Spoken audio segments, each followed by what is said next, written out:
Welcome back, Jade. Welcome back, Riley. Yes, we're back with the SqueekyDogCast number 60, Jade. We're at 60. Welcome back, viewers and listeners. You know, we'd be at 61, though, if we didn't miss that one week. But, We'd be at 62. well, we didn't miss 2 weeks. We missed a couple. No, we pre-recorded for those. No, we didn't always pre-record. There's at Yeah, we least one did. more that we No, missed. no. There's I definitely... I look, don't... your memory, my memory. Who can trust? I, I I, have the I'm known memory. to.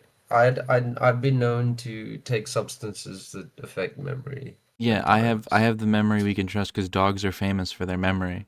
This isn't a thing they're famous for, but I'm famous among dogs for having a good memory. You don't even remember what your own tail looks like. You end up chasing it for hours. That's not why I chase it. You don't know why I chase it. You don't know what makes the mad I don't dog tick. know. I don't. So tell me, Yeah. what's been up since the last What has been up? podcast? In since the past episode, I've gotten super back into Magic the Gathering. Like I've been into Magic the Gathering like basically the whole year. I've been into it and playing and stuff, but this past week in particular, I got like super invested in like really wanting to put more effort and energy into Magic. I'm getting some more friends roped into it. Like I was last night, I was on call with Winston. Jade, you know Winston. Um, Yeah. yes, Winnie. I was showing them Magic. They're interested because they're a Hearthstone player, Oh, and oh, they were baby magic. whiplashed. They were whiplashed as fuck. I don't want to say that to their face, but like I was thinking it the whole time because the entire time they're like, "That's a lot of words," and the card word were like tap to discard hand or tap to discard card in hand. And it's like, wow, that's like too much. Like, what the fuck does Hearthstone even do? Yeah, yeah. No, Hearthstone is very very. I don't think. Have you ever played I Hearthstone? actually have never played Hearthstone. It is far more baby than you realize. Like no hate to the Hearthstone players, but like you motherfuckers aren't playing Magic. My exposure to card games comes from Magic the Gathering, Yu-Gi-Oh, and way back when I tried to play Shadowverse, which is like anime Magic the Gathering. It's from what I remember, it wasn't good, but in my head, because it was all online, it was cheaper than getting into like Magic or Yu-Gi-Oh. So I tried getting into it, and I hated it, and it probably is what kept me off from getting into Magic a lot sooner. I got introduced to Yu-Gi-Oh in the most third world way possible. How's that? Printed out black and white, like on sheets of paper, cut out with like a scissor manually, Yu-Gi-Oh cards, where half of them are also still the original Japanese. That's awesome. I love that so much. I got introduced to Like, Yu-Gi-Oh because some kid gave me in middle school. Some kid gave me some of his cards, but printing them but out is so much better. that's actually how I got introduced to Magic. Is well, we don't have middle school, but in what would have been middle school, a kid was like, "Yeah, these are my Magic cards. You can I have wonder these what year ones." was that? Uh, Probably like oh 04, oh 05. Oh four, oh five. Yeah, I'm not gonna date you that much. That was like Ravnica time then, like Ravnica Kamigawa time, I think. yeah, but consider their cards were also old, so these Oh, are like true. Those are like, seventh edition. oh, okay, yeah. But they were stolen by an ex. Ah, that sucks. Everything gets Yeah, stolen by exes. yeah, All the my cool entire shit. life stolen by exes.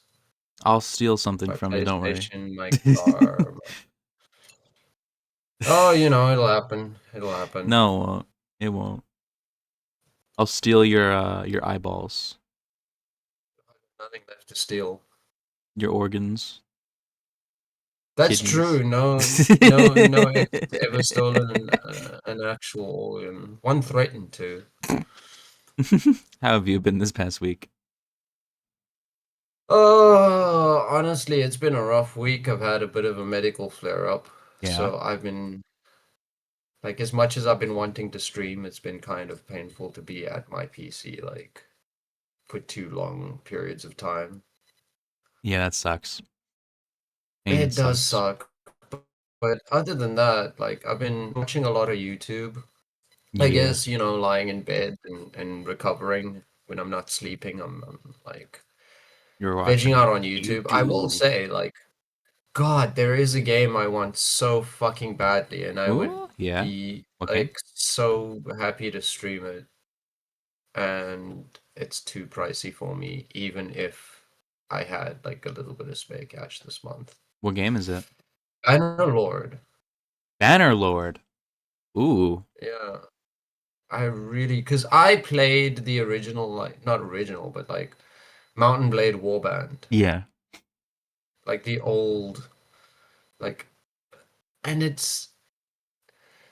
look, Mountain Blade Warband is so many good ideas, but you can see that maybe it was, I wouldn't say completely a limitation of systems at the time, but clearly the team working on it, like, if they had more money, if you get my meaning. Yeah. If Like there it, was more like time, like Mountain more Blade Warband money and time. feels so goddamn cheap, even when I played it originally, like over like 15 years ago. When did it release? um, I have no idea. I know very little about the Mountain Blade series other than that like Bannerlord came out and I It watched a couple released videos of when it came 2010. out. So yeah, it was fairly new, but even then, it felt so cheap. And not in like an awful way, but just like this could be so amazing with a budget sort of Yeah, way. like they just didn't have the money. Not And like they Bannerlord skimmed out the is money. that. And That's cool. fuck, I want Bannerlord. It's cool. I, It's everything in Warband done better. it's not surprising that you like once again fawning over like a medieval video game where you get to like do night But shit. you see, It's Riley, your vibe. It's your it's game. not it's you're mistaking one thing for the other. Correlation does not equal causation, because I'll tell you the secret. It's Yeah. not the setting, It's just it's the the mechanics. it's the mechanics of like It's that if Iron Man you'd mode had shit. these similar mechanics in a space game, I'd also find that super fucking cool. The You mechanics know what I being mean? Like, like what part of Bannerlord's mechanics interest you? Is it like how like grounded it is or whatever? Because I actually don't. I correct me if I'm so wrong, you but is know Bannerlord? nothing. I kind of know that like it it looks to be like super in depth and stuff, It like is. realist kind of gameplay. Yes, yes. But that's not really the focus. You see, the Mountain Blade games, like Warband as well. Yeah. The I've only played three of the four of them that I know of. The original Mountain Blade I haven't played. But then there was Warband, then there was Mountain Blade with Fire and Stone, and now there's Bannerlord. And Yes. the thing that makes these games what they are is not one specific mechanic, but the fact that there are layers of mechanics, if you get my meaning. You Yeah. play as an individual character. Yeah. Amongst like a whole army. Right. But you also command that army. It's like So there's Total War. RTS. Yeah, but like you're still your one person on the battlefield while you RTS control the rest of the army, I see. right? Yeah. But that's just the battle scenes. Then there's the overworld where you travel like you're just a dot on the map moving across the map with a number on top, essentially. Like you're a little picture of a horse with the number Right. of men you have moving across the map. But then you get into the towns, and then you can walk around the towns and talk to people. But you can also, there's a management system with the towns, there's income, there's like infrastructure, there's logistics. On top of that, there's also your characters like, are you starting to see why Yeah, I it's definitely see much why you my have the game? appeal. Yeah, this is like your game because there's how much simulation and like strategy aspects of there are here. Where like you're meticulously planning out so much and like interacting with so many like mechanics and gameplay systems. This is Yeah. definitely your type of Like game. I there's a could see it. reputation system that goes deeper than just like this faction likes you. It's like this faction Yeah. likes you, but this person has a personal reputation with you in this faction who doesn't like you. And like, it's so amazingly in depth with so many layered mechanics. I can definitely say that I mean, I would like to try that's this what's out. up my alley. This is the kind of games I can send you let's plays of people that I watch who do this, Back and when the you can game came see out, for I this remember game for watching a you. video or two on it and thinking it looked cool, but I didn't consider getting it because at the time I didn't have a PC. But consider that this is Wish I did have a PC. I'm also stupid. the type of game where each run is an investment. Yeah, where it's not like you just load up a quick save or something. It's You like you don't put you don't time just into it. load up the game and play for like an hour and then like drop it for a month. Like this is a game you play Yeah, daily in that aspect for a of month. it, then it wouldn't really be my type of game, but I would like to try it out because normally I'm the type of person who really needs like time to play a game. Like I can't really like there are times where I just put in a bunch of hours into one game for like when I'm trying to do a specific task. Achievement Yeah, hunting. achievement hunting like I've been with Skyrim recently. But normally I jump between a bunch of games and I kind of like drop a game for a couple weeks or so and then bring it back up. So I wouldn't be able to like really commit that much to But something like like Bannerlord. think of it this way, all of the concepts in Skyrim Yeah. conceptually Hmm. were already being done like better in Warband, but Like the Bannerlord yeah. kind of I can pumps see that up to a level. I can see the elements of Skyrim that like are just better in Bannerlord, like the interacting and building up, getting supplies and going through towns and Smithing, yeah, the smithing. learning smithing, like there's an interface. There's not like a 4 second animation for every single click you do, Smithing is the you worst know. fucking skill trait thing in Skyrim to have to level up. It's awful. I That's hate why it. most people just knock it out first. It's so bad. You have to get You so power much level. tediousness. And I have to get I to level remember 70 for the glass armor that I want. even if you look within the first 5 years, right, Yeah. of Skyrim, the meta for playing the game was always get started, get to Whiterun, do like the tutorial up to Whiterun, then like power level smithing and enchanting, Yeah. and then you go play the game. Yeah, I never liked metagaming for shit like that. But that's how Skyrim is. That's just kind of like Yeah. Bethesda design. I used to be such a big fan of Bethesda. Yeah, so was I. I used to be a big fan too.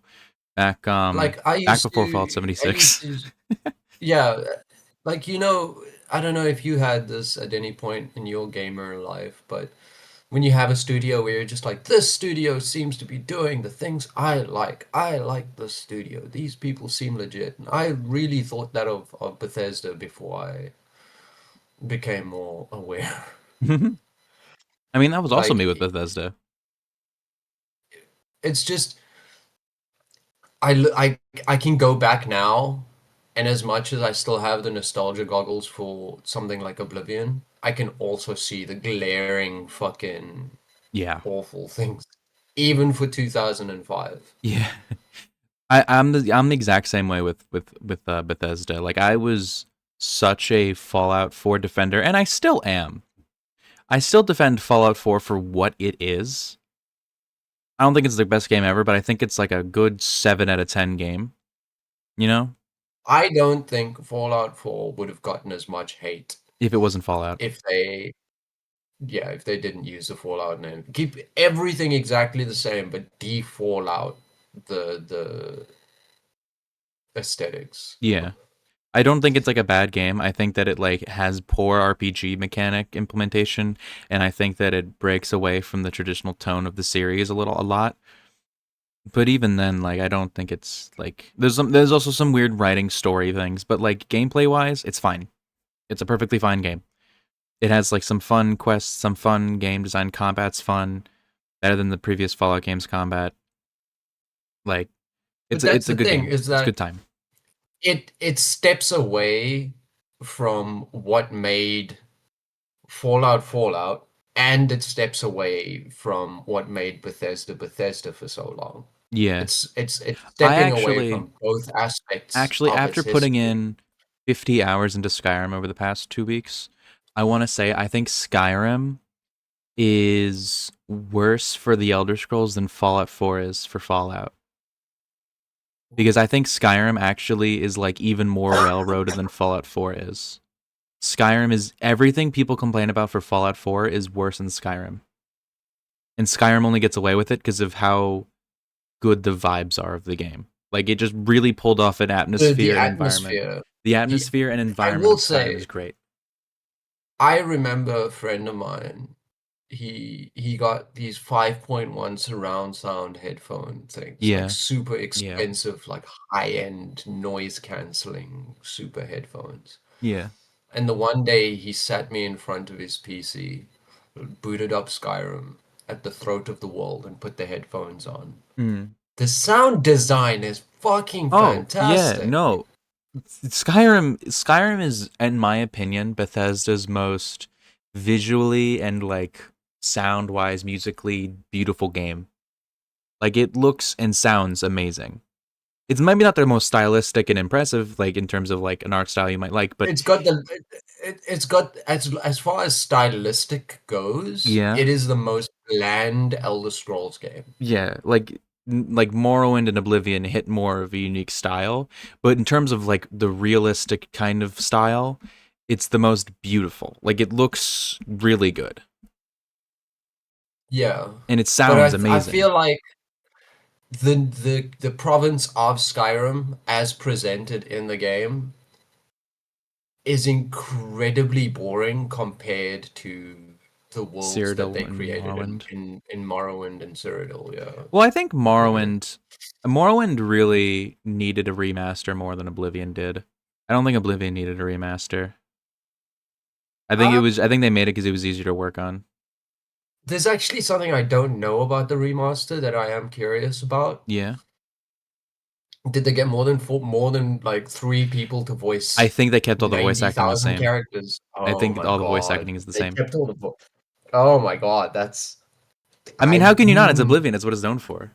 It's known for yeah, every but voice actor fix being the same that. guy. No. No. No, no, no. I get it, but I also like no. Like there was a real problem with that because you'd have certain like there's quests that's like go talk to this beggar and you'll talk to the beggar and they'll be like spare a coin for the beggar and you'll be like can you tell me about this quest and they'll be like sure gentlemen I have it's like what just happened what just happened who did you become I was in like disguise. I still remember the biggest meme at the time was the shopkeeper who talks to the tavern Yeah, and it's keeper the who same is the voice. same guy about themselves going to, it's like what is That's just classic happening Bethesda, though. Pretty much every Bethesda game has like 4 voice actors, except for Fallout 4, which has like 10.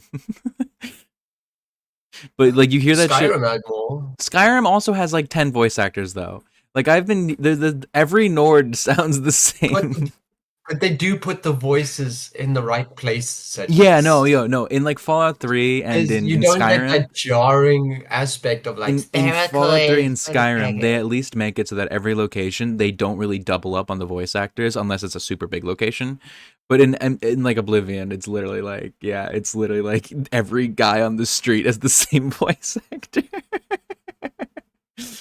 uh, it is a at funny least there's New quirk. Vegas but there's we will always have New New Vegas. Vegas is always the golden standard for the Bethesda style game, and it's not even made by them.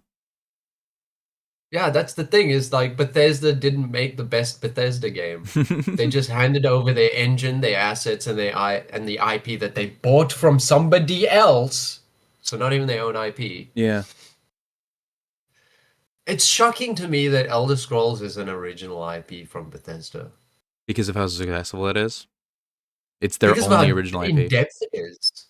It's their only original IP, pretty much. That's successful, at least. Like, look, I get very lost inside of video game worlds. Yeah, You've seen me do it. yeah. But have you ever seen one that has as much depth that's explored as the Elder Scrolls world? I will say, the Elder Scrolls world is as built up as like Tolkien. Like it's like Yeah, the Forgotten Land or Forgotten Realms. Or that's the D the and D Forgotten world. Realm. Yeah, Like it's got history, it's got mythology, it's yeah, got so much going for it over what now, 4 eras yeah. in The its fourth era. timeline? Fourth era? Yeah, that's after Like Oblivion. it really makes me kind of want to play ESO as well, because Yeah, ESO would ESO be is fun to explore. apparently, as far as canonically, ESO is earliest in the timeline, Hmm. Yeah, it's first or second year, whatever the fuck. which means it actually just occurs to me now. It means that for this will tickle the Elder Scrolls fans maybe, but it happens before the Dragon Break. No idea what the fuck that means. So Elder Scrolls games have multiple endings Right, generally. right. The older ones at least. Yeah. Arena, Daggerfall. They have like multiple choice endings. They're all canon, Oh, how does and that it work? all works How does that work? because of the Dragon Break. I won't pretend to know the most. Let me just check so I won't pretend to know the most about the Dragon Break, but I believe at the end of one of the games, yeah, it's a phenomenon where linear time is broken and becomes non-linear because Akatosh, the dragon god of Oh, time, that's when Alduin's like a servant of, or son of. this is Akatosh. Akatosh is literally like the dragon god of time, and it means that there's just a few points in Elder Scrolls history where Time three just or went four weird. things all happened that contradict each other. Like Yagathon is both alive and dead. Wow. So that's interesting. I love it when games have to do timeline shenanigans because books and movies and stuff and like worlds that are centered around that never really have to delve. Like there's no alternate timelines in the Tolkien universe, right? In Hmm. like the Lord of the Rings or anything. But because of the nature of It's video all just games, told straight. with different endings and different playthroughs, every playthrough is unique. And if there's a long running series and they have to get really complicated with it, especially if it's some shit like Zelda where it's like the same characters every time, so they get really wacky with the timelines.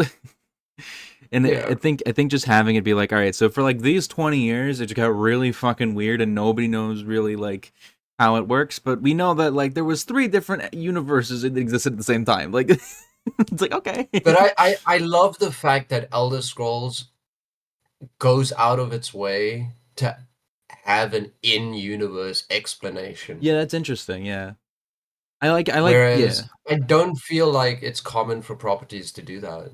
yeah. No, for Fallout, they just give a canon ending or keep it vague. You know, where they'll just not explicitly say like what happened to New Vegas or stuff, or they'll just be like, yeah, this is what happened to DC, or this is what happened Yeah, to like the or NCR. they'll neutralize an ending. Like Shady Sands, for example, I think is the name of the town Yeah, in Fallout, yeah, where the NCR like originates from. yeah. So Fallout 1 shows the Shady Sands as Mud like huts. three mud huts and Yeah. an asshole who runs the place. And then Fallout 2 shows you like a little town, like a functioning Well, no, town. it's the A NCR store. exists. The city's there. Like it's the capital of the Yeah. NCR. Yeah, it's actually, but like It's a city. it's functional. It's a suburb. It's a suburb yeah, of a bigger it's city. Yeah, you and answer. then obviously Fallout 3 moves everything to the East Coast. Yeah, New and then Vegas happens and you sort of hear about Shady Sands, but the next moment in the Fallout sort of greater franchise you see Shady Sands is in the TV show. um, the TV show, and they're just like, yeah, it was nuked, which means everything that happened in one, Well, I two, don't think the even TV New show's canon. Vegas. I don't think the TV show is No, but the necessarily TV canon. show is canon. Is it? I don't know. It's debatable on that. I think It's debatable on that, but remember, the TV show comes directly with Bethesda's input. this is true, This but isn't like, something. This isn't like, oh, the game guys who made The Witcher sold the rights to make a TV show to yeah, this team of people. No, like Bethesda is directly involved with the making of I don't even Fallout. necessarily dislike the idea. I didn't hate the Shady Sands getting nuked plot in the TV show. I think the TV show is really good. I do think that was like an element that I wouldn't have included if I was to like remake this show or whatever. Um, but I think it worked and stuff. But then that's also a TV show though. That's not really like the game world or anything. Yeah, but it is lore. It is lore, yeah. And it is, as far as I understand, canon. And the Yeah. first time that they're going to interact with that canon is in season two. I'm excited for season 2. I really like the show. I just really like Walton Goggins, honestly. I just think he's a really fun like actor. He's such a good cowboy guy. He's cool. I like him. Um, we should probably get Very off the. underrated actor. He is an incredibly underrated actor. I really love him in Hateful Eight. Uh, he was a fun part of that movie. That movie's just a good time. But we should probably get off the game train for now and talk about some Yeah, stories. we did a good amount there. It was nice to get away from Yeah. politics for a And we're while. gonna keep it little light on politics. We're not gonna get too heavy into the shit because it's really A tiring lot to of the cover stuff is this. just mentioned. It's It's yeah. awful. Let's It's the just same stuff every like week. take a moment to admit, like politics right now, it's it's not like the Bush years or the Obama years or the Clinton Yeah. years or the Reagan years or any of that. Like it's truly fucking horrible at a pace that's never been horrible like Yeah. it has before. Basically like every political story that happens is like, "Oh, they're threatening to take away civil rights," or "Oh, someone got murdered and it was done by a right winger and nobody's talking about the fact that it was a right winger and everyone's just going to pretend like it wasn't, and then they lied that it was the left, and then it's like now we need to kill the leftists, and it's like, "Okay."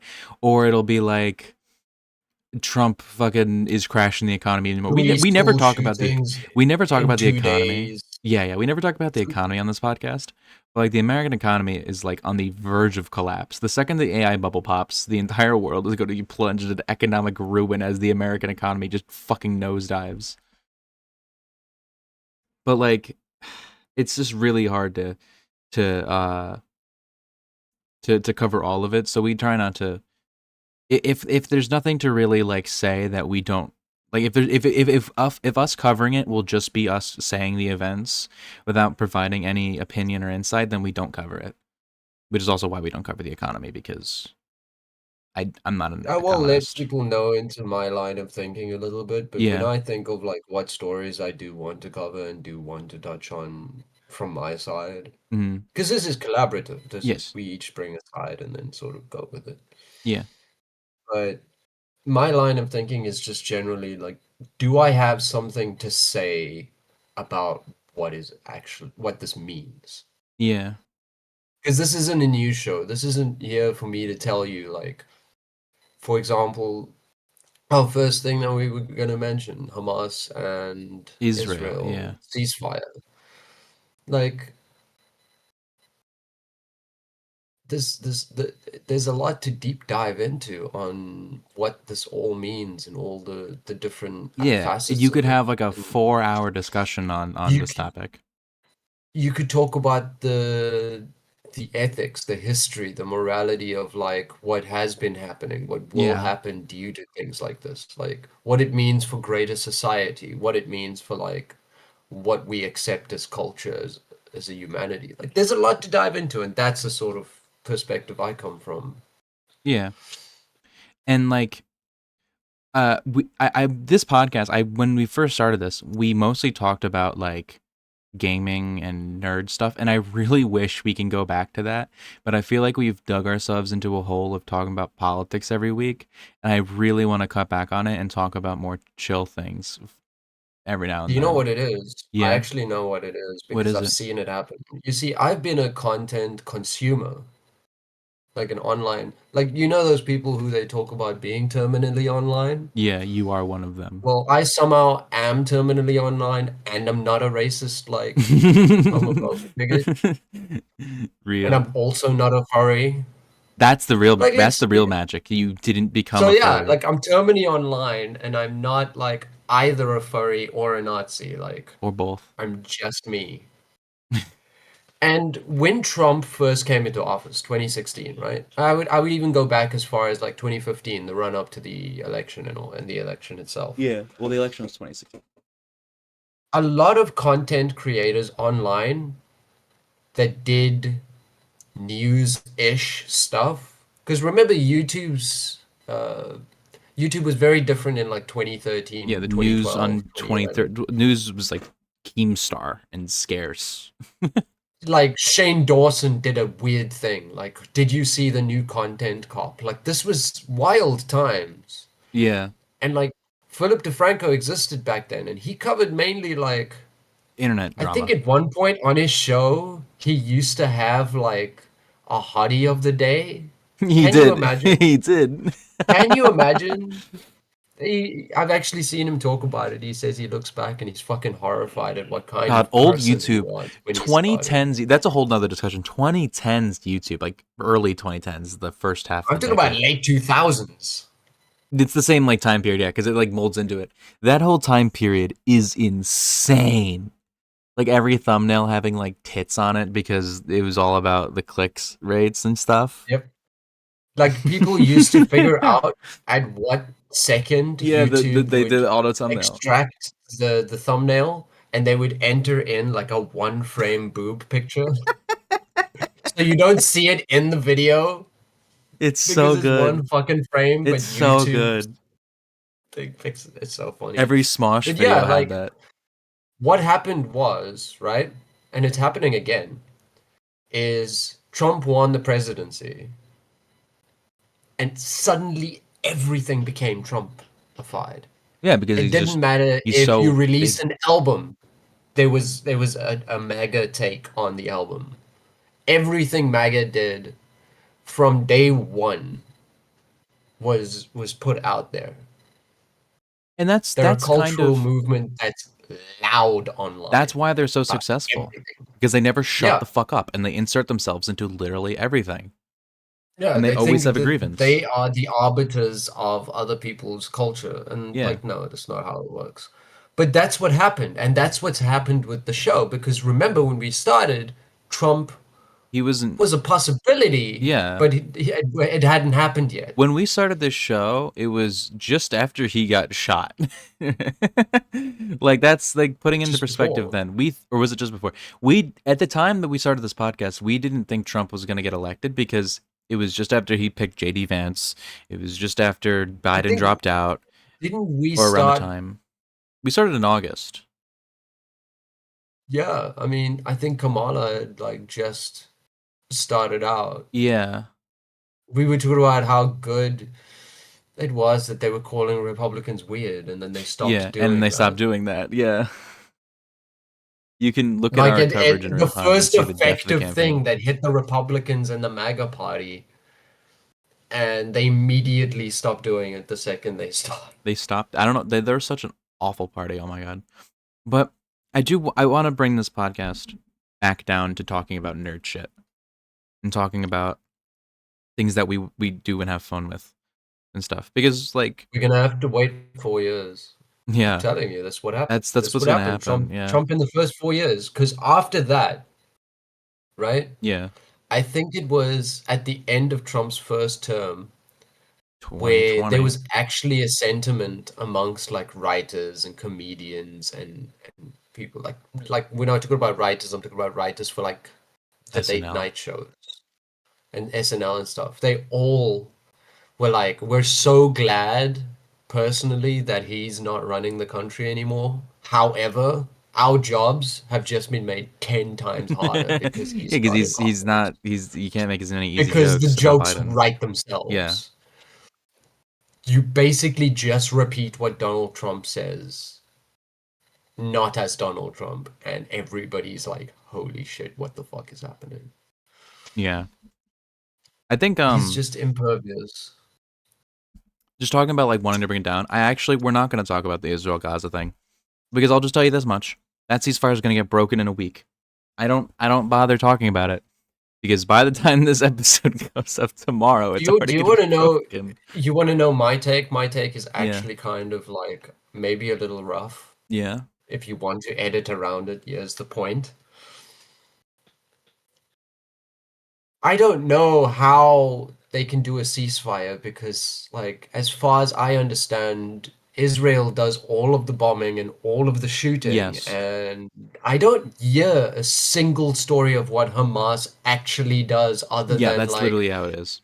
we really don't like the extremist terrorists. Like Hamas I Hamas don't did even October see 7th. they used to be Hamas spokespeople that would speak in Yeah, they like don't exist the anymore. UN and stuff. And that's like that's just gone now. Yeah, they Who don't do is that. Hamas? Where are Hamas did they? October 7th Show me and then Hamas. Israel went into Gaza, killed a bunch of Hamas people, and then from then on it's literally just been Israeli like soldiers killing Palestinians and bombing them nonstop. The Hamas is not a part of this conflict really. Like Hamas leadership is in Abu Dhabi. Like and that's who they're negotiating with. They're not Hamas in the Gaza Strip isn't a thing. Like it's gone. Like killed it. They're all dead. The hostages are dead too. They got buried in the rubble. Like the whole thing with Israel is just an endless death pit. And this ceasefire is It's going to mean really nothing because you know what the ceasefire does? The ceasefire doesn't change the reality of what was before October 7th. Gaza is still going to be an open air concentration camp. The West Bank is still going to be facing settler colonialism and like more settlements and more people getting kicked out of their homes. Gaza is not going to get rebuilt in any way that helps the people who live there. even if even if it becomes peaceful in the Gaza Strip, they're going to do the same thing to the Gaza Strip that they do to the West Bank. Just Just more slowly settlements. inch in. Yeah. Just inch in, house by house, road by road. Because what? No, honestly, it's all died out, hasn't it? Nobody fucking cares about the Palestinians anymore. Yeah, because all the protesters got stamped out. Like you basically, like I mean, like the way it is in Like if you America, say anything pro-Palestine on like a public forum, it just you feels get banned. like either the people are in your corner completely, Yeah, or they're just lying and like or evil they're people. banning you. Yeah, the And way the it is in people in America, power are the ones banning. the way it is in America is like 80% of Americans don't like Israel, but it's not because they necessarily like sympathize fully with the Palestinian cause, but mostly just because Israel is so openly evil and vile in how they do their genocide that nobody can side with them.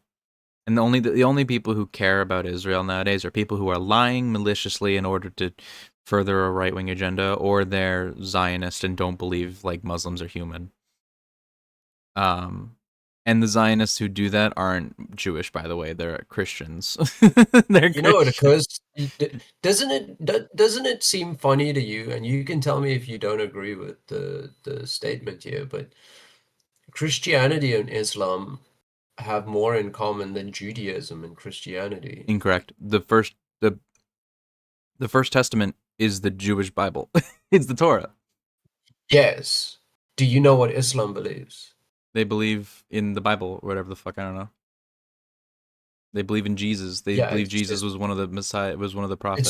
it's just written in Arabic, Yeah, but it's all the same stuff, just they're all Abrahamic Arabic. religions. They're all the same. Yes, that's what I'm saying. There's that Islam exists as a spin-off from Judaism, the same way Christianity is a spin-off of Judaism. Like They're all the same Christianity and religion. Islam are more closely related than Judaism is to either of them. That whole region, the Palestine region, before it was It's turned all into Israel, Abrahamic religions. it was literally populated by Christians, Muslims, and Jewish people living in that area Yeah, for millennia. Like since all those religions began, they'd all been living there peacefully, not peacefully in the sense of like conflict never happened there because they were still living under imperial rule conflict of the wasn't Ottomans. it But the wasn't conflict, yeah, religious war. it wasn't between them each other. It wasn't between neighbors. It was like Egypt is invading now or some shit, or like the Ottomans marched troops down, or the British are here now. Like it wasn't like conflict as in nothing ever bad happened, but like the Jews and Yeah. the Arabs and the Christians they all got along People because they don't didn't give a shit. realize that the safest place for Jewish people prior to World War II was Was the Middle Israel? East. Yeah. Like Jewish people and Islamic people prior to World War II, prior to the existence of modern day Israel, the Islamic population and the Jewish population got along famously well. It's not. It wasn't perfect. Like it wasn't like every No, it single wasn't person was perfect, like perfect. but like they coexisted Yeah. better there On than any other the group local on level, earth. yeah. Because like obviously there's always like leaders in governments who are like anti-Semitic or The day to anti-Arab, day, but like yeah, the day to day like populations they didn't give a fuck. They didn't. There was no like daily conflict. There was no segregation of societies and cultures. It was literally just like yeah, my neighbor, like we all come from like the same like people who live in this region, and we all have like a history here, and like it's the thing, and that's how it is. yeah. And then the Europeans, the British, came over and were like, it's Israel now, and then everyone was like, okay, and then they brought in the Europeans who were like, we're gonna just do colonialism again, and then this time give it a spin that makes it so that like we're even more in the right. It's just more colonialism. It's just another colony. It's not It is. it's not anything fucking unique. It's just apartheid again. Like it's the same shit, and Yes. people fell They for just it. they like But I separating guess people. Like same the Middle thing. East famously like in the like prior 1800s and before is a famously culturally diverse area of the world. Yeah, Incredibly diverse because it mixes Europe, Asia, and Africa all together. The Middle East is an amazingly diverse place, but because of meddling by outside forces and colonialist ideals, the British and the those French. places have become incredibly fucking averse to being there. Like nobody crosses there anymore. We don't take land routes for these big trips anymore like that. Like we fly, Or the Suez Canal and I for a lot think of that's shipping. what Suez Canal for shipping, but But I that think is the that that's direction. contributed to the fact that the region is just like fucked now. I think it mainly has to do with the Sykes-Picot Agreement after World War One, it's basically down to that. It's basically down to the British and the French just carving up the Levant and Yeah, like the Middle East and being like, all right, you guys take this because it was the last region of the world that hasn't had been colonized by Europe. Pretty much was the Middle East. Like, 'cause it was basically all under Ottoman control, a different empire, but it was at least like a Muslim one. Like at least it had more in common with the people there. People hated the Ottomans, like all the people they conquered hated them and stuff. But at least there was like they were on the same continent, and then you just have the British and the French come in and just draw arbitrary lines of like, okay, well the oil's here, so we'll just have like a bunch of lines that go this way, and then we'll cut up this group of people here, and then we'll carve up this, and you get that for no reason, but it doesn't matter because we're just splitting the oil up and everything. They're just like colonies. there's a really funny story about like have you noticed how fucked up Namibia looks on a map? Yeah, because of the giant fucking line. Yeah, like I just want. Do you know the story behind it? It was Do a you want it to was know a it the was a funny? colonial thing. Yeah, but there's actually a really funny story behind it of two European countries fucking each other over for shits and Well, giggles. Namibia was German, so I guess Germans fucking up the British. So yeah, like there we go. So Germany needed a different route from like East Africa to West Africa because this was kind of their only place in Africa at the time.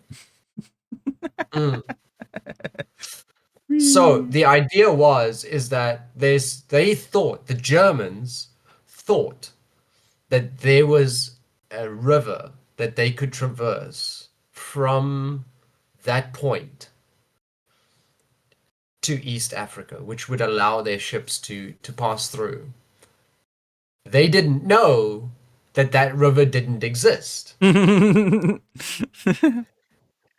So they traded this land with the British.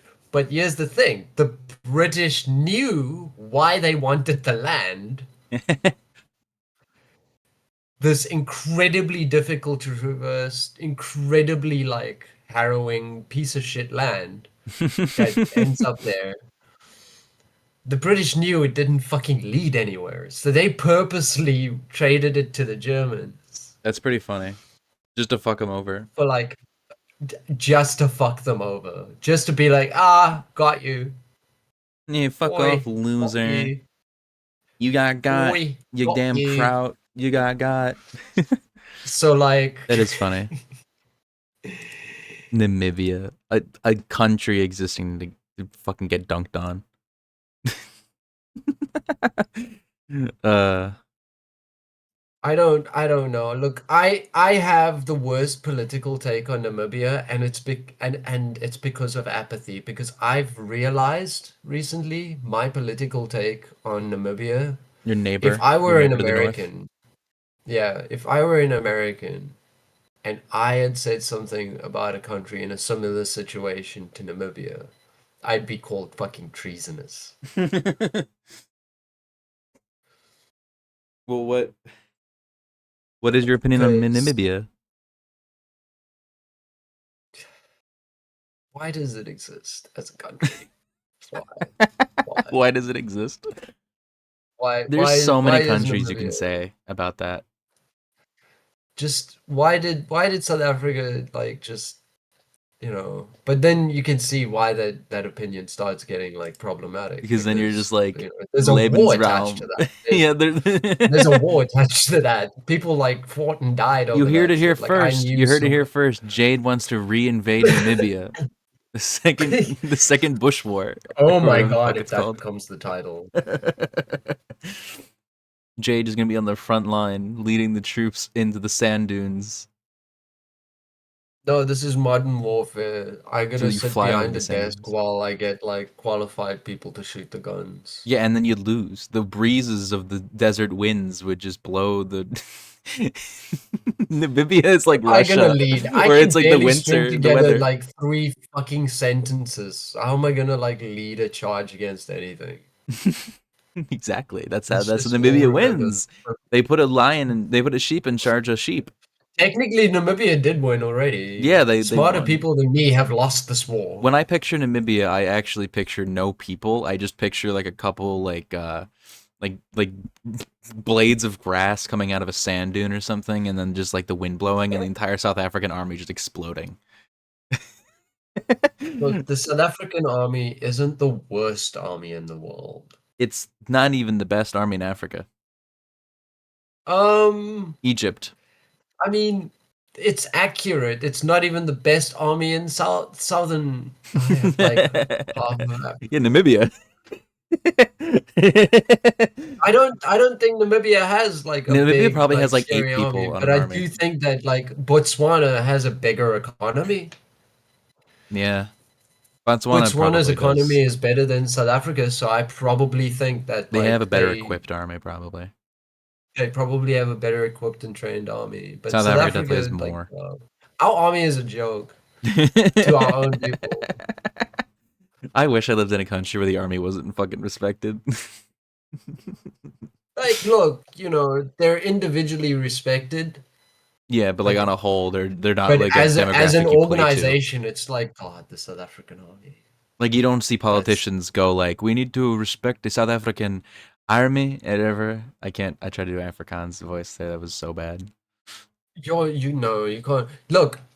What if I told you I watched a video where they actually went through a linguistics thing and they were like, out of all of the accents, the Afrikaans accent is the hardest one for most people to pull off if they don't like Because it just come from becomes the area. Australian if you fuck it up.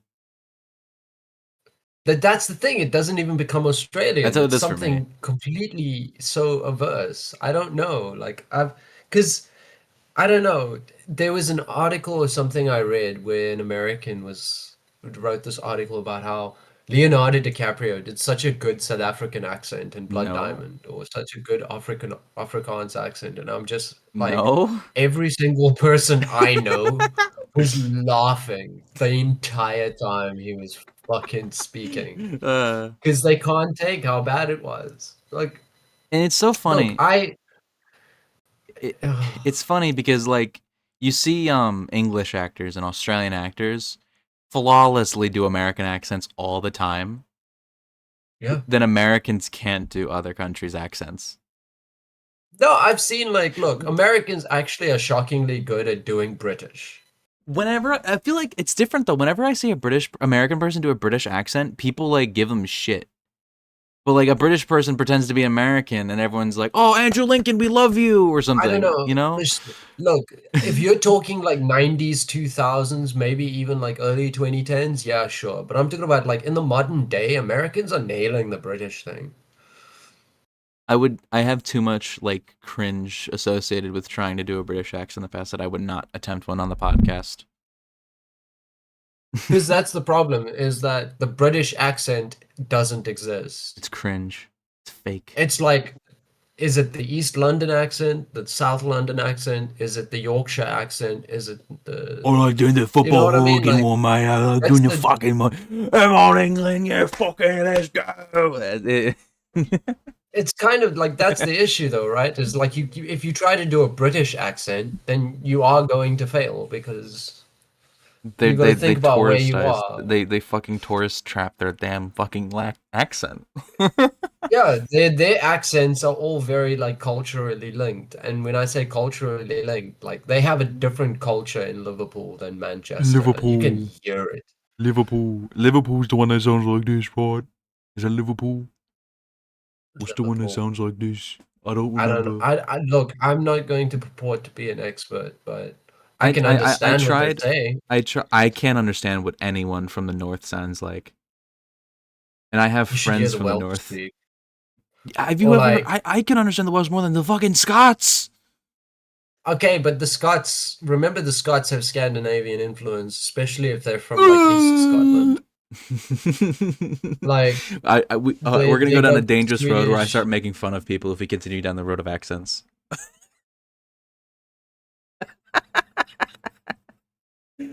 I'm just gonna start bullying Scottish people. It's gonna start bullying Scottish people. Like we we let's, let's move on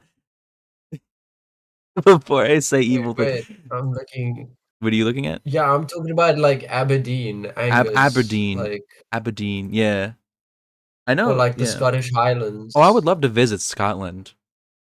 I just gotta go with someone who can understand what the fuck they're saying.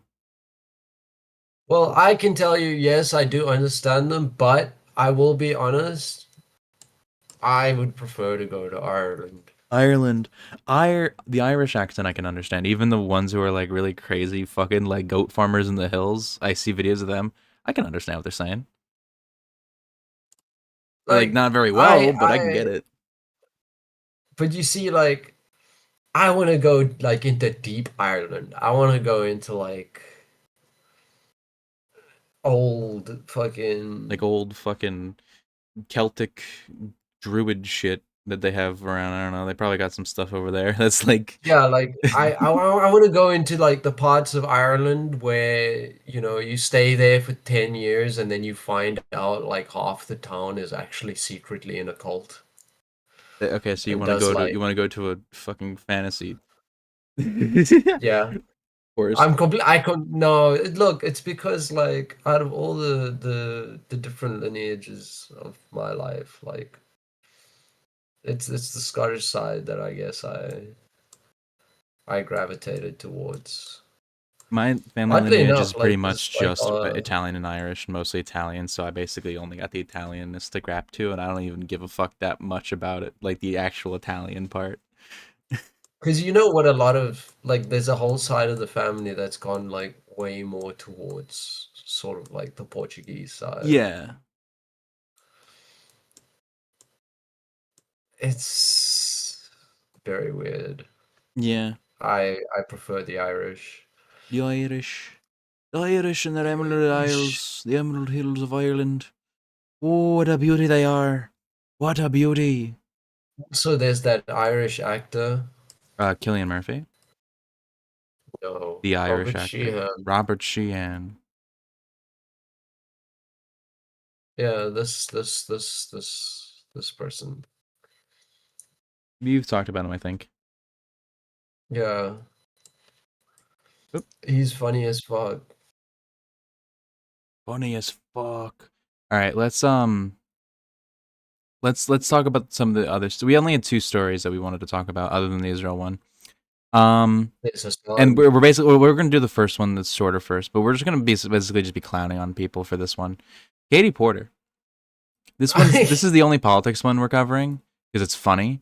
But Katie Porter is running for governor of California. I thought this was from her last attempt at running for governor, but Jade told me that this is brand new. This is Yeah, a this canceled is. interview.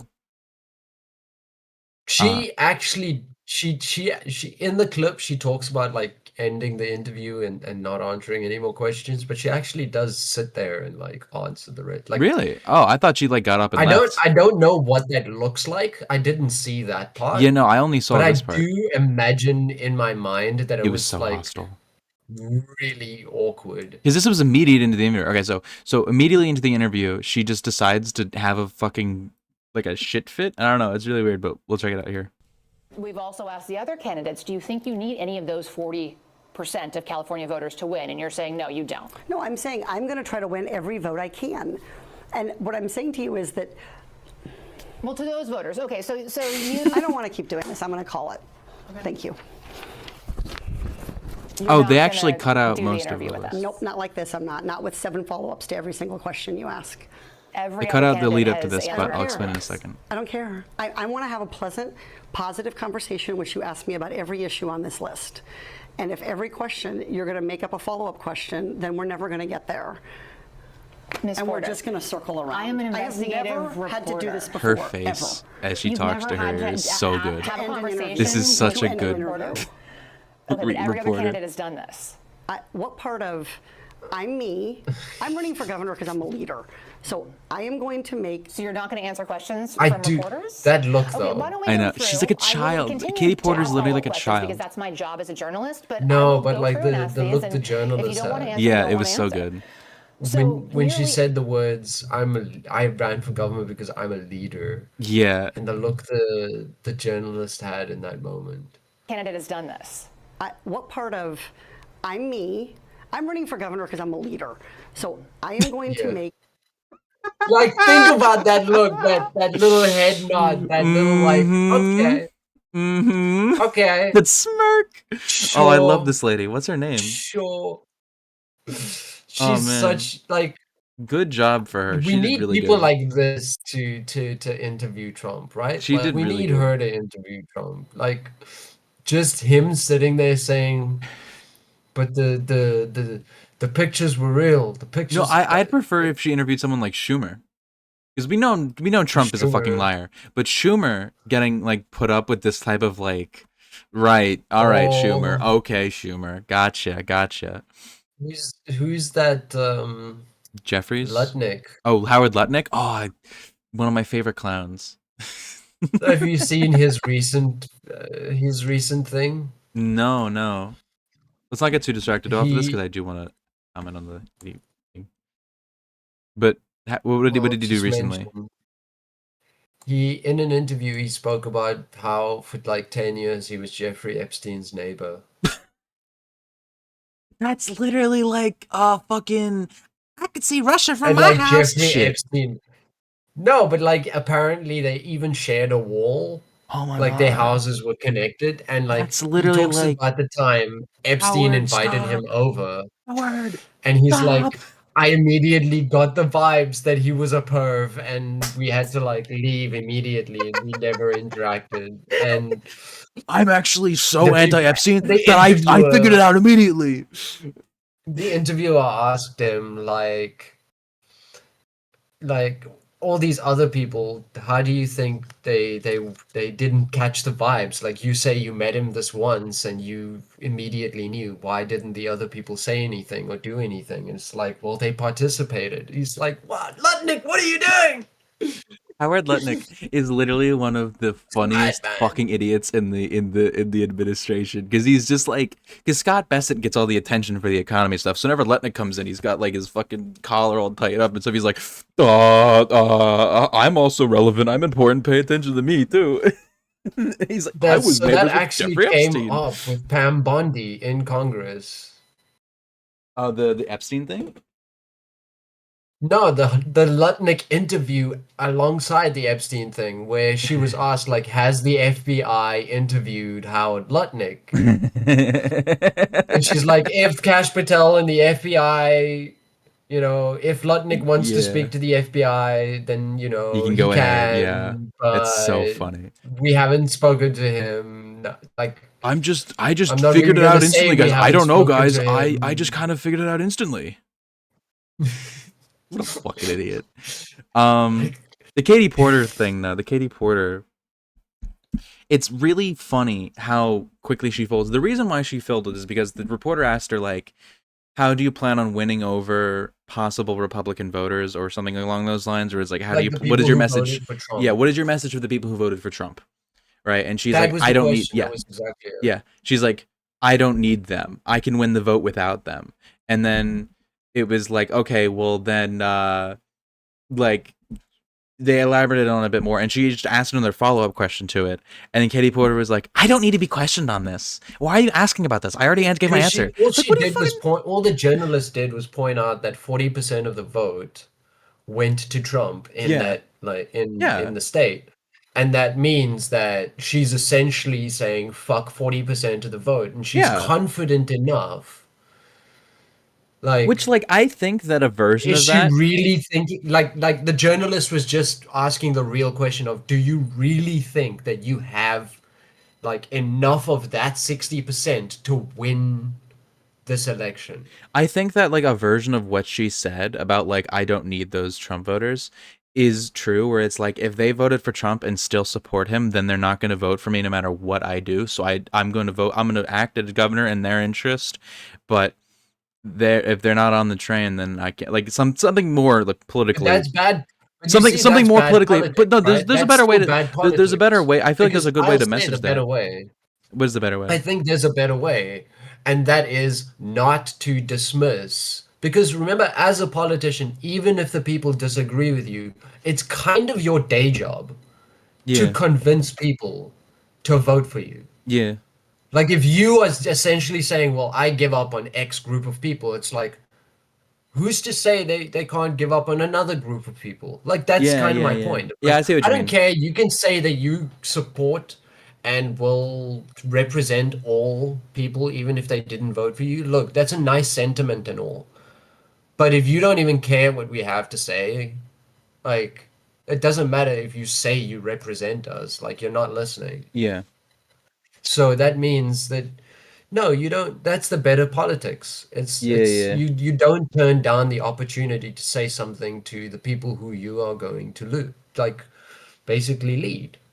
Yeah, that makes sense. I think what I was trying to go for was like I feel like a better response would have been something like, if you want to call out the Trump voters, call them out for being like undemocratic, unwilling to to put themselves into the democratic process, whatever, and then be like, people who realized how shit Trump was, like, they're still worth they're still real Americans, whatever the fuck. But those damn traitors who keep supporting the destruction of our country, like, if that was something more politically effective than that, I'm not a politician, you know.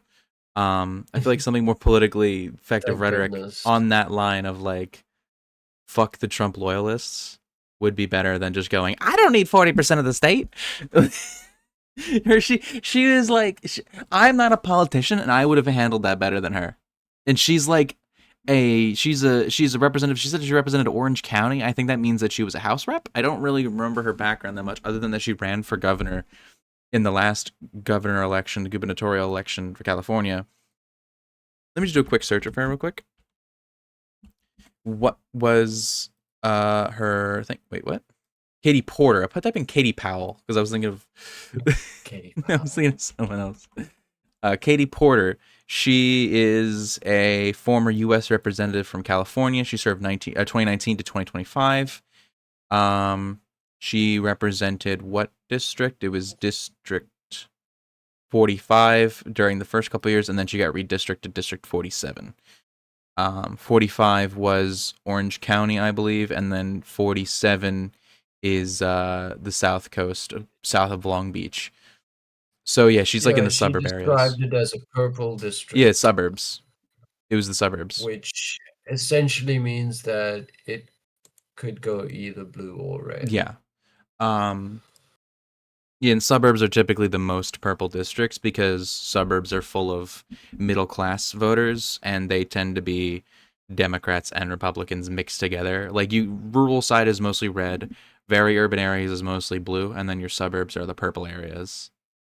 Though they've been having... what she's trying to say is that she's run like directly against Republicans and won. Yeah, like she's been in contention with them and has been able to win. So like that alone is enough for her to win. But then it's like you don't directly just say like I don't need like that many people because that pisses off people who would vote for you. Like I don't know, it's not good politics. It's very whiny too. Her like going to take off the mic and like getting up like she was trying to do like a Trumpian style, like I don't know how to take shit from the media.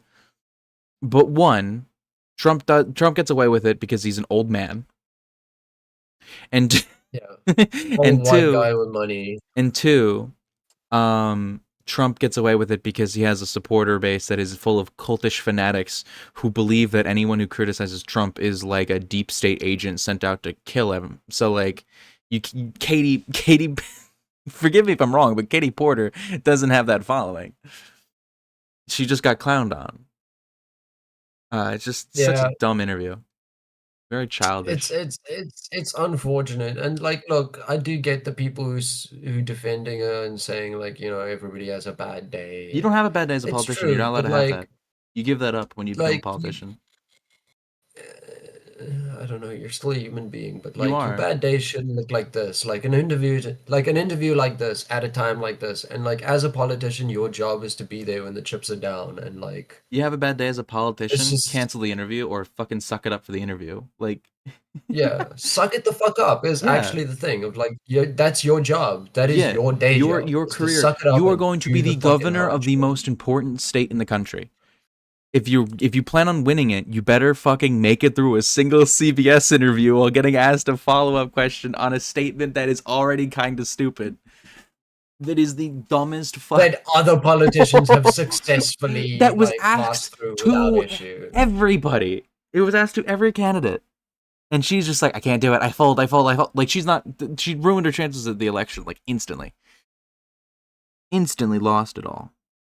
Ugh. I know the election's not for a long time. She can. Yeah, I don't know when the next gubernatorial election is. But I also don't care. Yeah, no, she's not winning it. I don't care. Like, when is the next gubernatorial election? 2026. Okay, that'll be next year then. Yeah, so July. the primary for next year. What? July? Halfway through next year. That's the primary. July.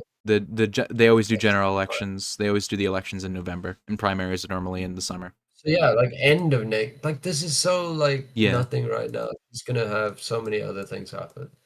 Yeah. She's definitely gonna lose the nomination to, assumedly, Gavin Newsom, unless he's like, all right, I'm gonna start my presidential run or whatever. But even if Gavin Newsom doesn't run, absolutely 100% is pushing to be president. Yeah, he's definitely going to make a bid for presidency, and I hate him. If Gavin Newsom runs for president, I'm going to say don't vote. No, don't vote for Trump. Don't vote for Newsom. Just don't vote. Fuck, vote for third party if you give a shit. That literally, I genuinely believe that because I think if Gavin Newsom runs, he's gonna win. And if Gavin Newsom wins, then we go back to the same cycle of unending samsara. We go into really samsara. think Gavin Newsom is gonna win? Yes. If first of all, Trump ran for a third fucking term and Gavin Newsom was the opponent, he would win. Trump, I mean, if it was a legitimate election, Newsom would win. But I think if Trump was running a third term, they just rig it. So No, but that's the thing. If Trump ran a third term, it wouldn't be legitimate on its face. no, it would just be a fucking It'd be rigged a election. farce. No, it would be like it would be like opponents getting shot in their cars as they're like getting out of the goddamn limo, the private like escort or the fuck, like. Just claim they're a communist who works it'd be with like Hamas. arresting. It would be like arresting like Katie Hochul They and run the Pritzker and FBI, shit. they run the CIA, they run the DOJ, they run the Department of fucking War, and they're at war with your ass. Like, yeah, but yeah, I hate Newsom. It's that bad. I hate Newsom so much. You really think like Newsom is not the worst thing that could happen to your country? The worst thing that could happen to your country is happening. Yeah, but like we're talking about could happen. Like if if we're still talking about the possible, not the reality, the worst possible outcome for a Democrat, the worst outcome for a Democrat victory in 2028 is Gavin Newsom winning.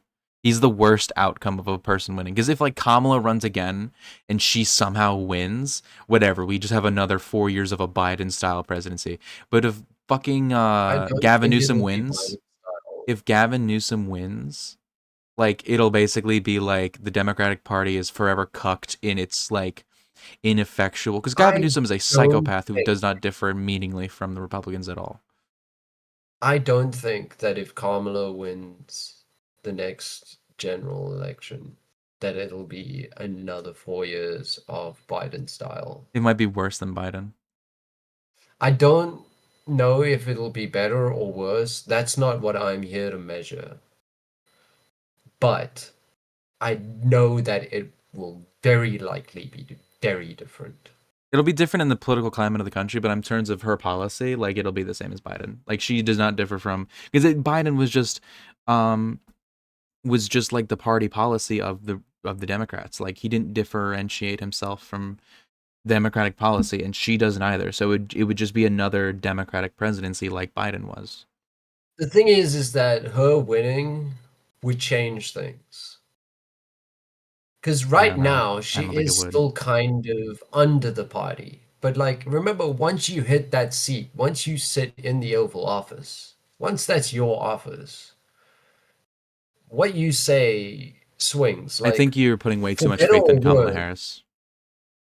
It's not about faith in her, but things will change. I think she has absolutely no soul, and it might still be like the Democrat like fucking line, but remember that even shift. I don't even think she could ever win. Like she has no soul. Like she is literally the worst candidate that could have ran in 2026 or 2024. Sorry, I don't know why I said 2026, 2024. And she was forced to run because of the donations thing.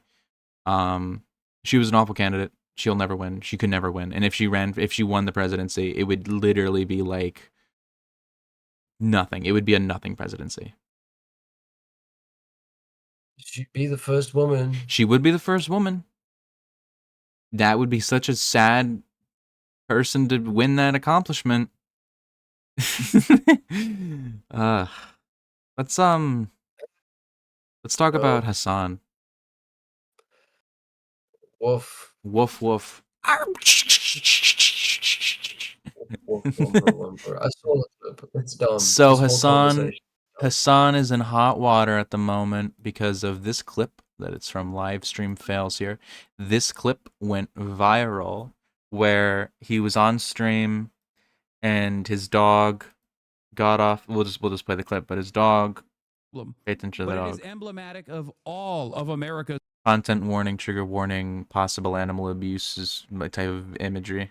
It's not real. It's much more consequential violence. Okay? It's the same reason as to why America, Kaya, please just fucking go. Just stop.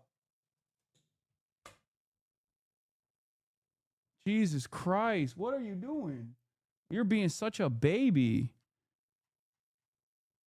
It's just So people are giving him a lot of shit because it seems like he used a shock collar on his dog for seemingly no reason at all. And while I don't think it was a shock collar, because I have a clip in a moment that shows the collar that was there, because he responded to it. I'll just pull it up over here. I don't think it was a shock collar. It's definitely like why'd you do that, man? Like, what did she do wrong? I don't think like so. Kind of like, look. Yeah. So here's how I describe it. Yeah. Motherfucker was a little bit like harsh with his dog once. The dog, as I know dogs, at least in my experience, very likely got a fright Yeah. because it Dogs doesn't are seem dumb. like that's usually in character for him, and everybody got angry at him Yeah. because I guess he didn't Kirsty gnome his dog. Like she So holds a position of actual power. She like the way I see this, and I don't know how much is said in this clip here, but this clip shows off the collar. Here it a is. collar. There are way that and this It is a and this is it's a vibrating collar that has like a light on it, a flashlight on it and stuff. And people are trying to say that it's it's a shock collar. But the thing is I don't think like cuz all right, so I'm going to use my mom as an example for this. Dog owners, not every dog owner. Let me go back even further. People on the internet, when it comes to animals, like to act like they're the most perfect pet owners 100% of the time. You will never see more purity testing and more like moral flexing than when people are talking about being pet owners. Everyone has, unless they're a saint, unless they're the most perfect person, everyone has yelled at their dog once. Everyone has yelled at their dog over something stupid because dogs are fucking dumb. They're dumb fucking. yeah. Of course, this is an example of a dog being dumb. The dog. I don't know what. I think this is Hasan doing something not appropriate reaction to this. But everyone has moments of weakness with their pet because pets are kind of dumb. Pets get on our nerves. Pets do things that annoy us. My mom has yelled at my dog a lot. And she's never hit him. She's never done anything abusive to him. But, like, he gets in the way when they're, like, making food. And you almost trip in the kitchen because he's, like, a small dog. And it's like, Max, get the fuck out of here. And it's like, that just happens with dogs. Right? I think Hasan shouldn't have used the collar here. I think it was a bad time to use it. But the reaction to this is, like, we need to kill Hasan. There's this fucking monster. Here's the thing. Here's the truth about every single Hasan story. Yeah. Right? This will be applicable to every single Hasan story. People are overreacting. Yeah. It's definitely an overreaction. You can Like, see on the Twitter here. I'm not saying the reaction itself is right. Right? Yeah. Like, I'm not saying I disagree or agree with one side or the other, but it generally, when it comes to Hasan, it's an overreaction. It's always the most extreme take. Yeah. And I Because think that the culture that Hasan puts out there contributes to that. yeah. I'm gonna just say that. Hasan puts himself too Sorry, much. Hasan, but it is true. Hasan so Hasan is the most important person on the online left. Like, there's no denying that. The amount of work he's done to put awareness out there for leftist movement and stuff is incredibly important. I do think that, like, his position on the left is good. But once you leave his position in the left and you go to his position in, like, Twitch culture and, like, streaming culture, he's really bad and has a bad reputation for a lot of people in, like, the streaming space. Because obviously a lot of people are like center right, like kind of chuds who are like, Hasan doesn't shut up about politics and he's a hypocrite loser and he like don't react shit or whatever. And they like you can probably see it here. The people who are responding to this with like shitting on him, like these types of things, these aren't necessarily like MAGA guys. These are just people who like hate him for like weird petty like streamer drama. AI photo of an action figure of Hasan with electric chair. That's good gif. Good gift choice. But like the people the people who get really angry at Hasan aren't even necessarily like the ultra right wingers. I saw that New York Post put out an article on it, I'm pretty sure, or like a video coverage of it, because of course New York Post, the vultures do. They put out things for everything. Just like it is an overreaction. It is overblown. Like he shouldn't have used the collar on his dog. It was a bad time to use it. In a different clip. I thought in the clip he didn't use the collar. No, he did. You could see his arms. You can see his arms stretch much out. more Yeah, consequential. his violence. arms stretch out. No, his you don't look, see no, him It's the use. same no, reason no. as to He why definitely. America, Kaya, Okay, don't let me please finish just- what I'm Sorry. gonna say. Sorry, say it. No, I'm mentioning I actually saw a clip where he claims he didn't have any sort of button he was pushing. He was just out of frame. Well, if he's saying that he didn't press a maybe button and then he's saying here that he maybe- used a collar, that means that like he's got his story wrong and he's like lying, and that's I not don't good. know. Maybe I could be misremembering, but that's the clip I remember seeing. The He thing is, didn't too- show a collar in the clip that I saw. The thing is, a lot of fans instantly just started making up defenses before he made his own statement. So what happened was a lot of people were like, the dog got stuck on the bed and that's why she yelped. Or like, the dog got startled because its muscles were weak after a long walk and it stepped on the ground and got hurt or whatever. Or it's But like, oh, they point being that yeah. does a vibrate collar, like it's not the same as a shock collar, number No. one. Does it No. hurt the dog? No. But can it give the dog a fright? Yes. Like, as you understand dog psychology, like let's not like dive deep into this fucking bullshit right here. But like, as you understand how a dog understands the world, I've seen Max get scared by his own suddenly this shadow. thing, like dogs do get scared by their own shadow. Dogs, Yeah. I've seen Dogs dogs are in their incredibly dumb. bark at their own reflections. They're not always the brightest creatures. Earlier, when I was letting my food cook, when I was cooking my lunch earlier, I saw Max on the couch about to roll off the couch because he was too busy, like, just staring at the ceiling while laying on his back. And he was, like, rolling to the side, and he almost fucking broke his head on the hardwood floor. Dogs aren't exactly the smartest creatures on the planet. It's very possible the dog didn't expect to get... I mean, because, again, the dog shouldn't have gotten the collar here. That's not an appropriate time to use it. So it probably wasn't expecting to get the collar.